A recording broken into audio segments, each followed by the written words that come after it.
আরজিকর কাণ্ডের পরিপ্রেক্ষিতে আজকের মেয়েরা রাত দখলের অভিযানের ডাক দিয়েছেন। আপনি নিজে একজন নারী হিসেবে, রাজনীতিক হিসেবে, সাংসদ হিসেবে এই সামগ্রিক বিষয়টাকে কি চোখে দেখছেন? একটু ঘুরে দেখুন, যে ঘটনাটি ঘটেছে সেটা নিশ্চয়ই নিন্দনীয়।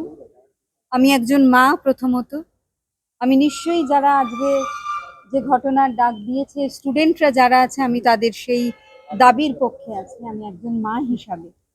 তাও আমি বলবো যে দেখুন, যে এই ঘটনাটি যে ব্যক্তি এটি করিয়েছে, এই ঘৃণ্যতম জঘন্য অপরাধের সঙ্গে যে জড়িত, সে একজন অপরাধী। অপরাধের কোনো সংজ্ঞা হয় না, অপরাধী অপরাধী। এবং যে এই ধরনের ঘটনা ঘটাতে পারে, সমাজে তার কোনো স্থান নেই। এবং আমরা চাই স্পিডি ট্রায়াল হোক এবং স্ট্রিনজেন্ট একটা পানিশমেন্ট হোক, সেটাই আমাদের দাবি এবং সকলের তাই দাবি। আজকে রাত দখল অভিযানের প্রতি আপনার নৈতিক সমর্থন রয়েছে? নিশ্চয়ই, তাদের যদি দাবি থাকে, দেখুন যে হারিয়েছে তার সন্তানকে, তার পাশে সমাজের সকলের থাকা দরকার এবং সেটাই তো সে বলবে যে সমাজ তার পাশে আছে। যাকে সে হারিয়েছে তাকে তো সে পাবে না।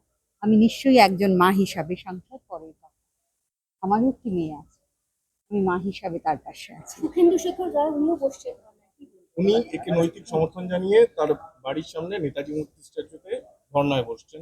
মনোরঞ্জন না, ব্যাপারী আমি সুখেন্দুদার এটা দেখেছি, শুনেছি। নিশ্চয়ই তিনিও পিতা হিসাবে যা করেছেন, আমার তার প্রতিও সমর্থন। আপনি নিজে কি কোথাও থাকবেন? আমি প্রথমত আমি নিজে একটা কেন্দ্রে আমার প্রোগ্রাম আছে, যদি সেরকম মনে হয়, আমি এখনো ডিসাইড করিনি, নিশ্চয়ই আমি থাকতে পারি, কেন থাকবো না। মায়ের পাশে একজন মাই থাকবে। নমস্কার।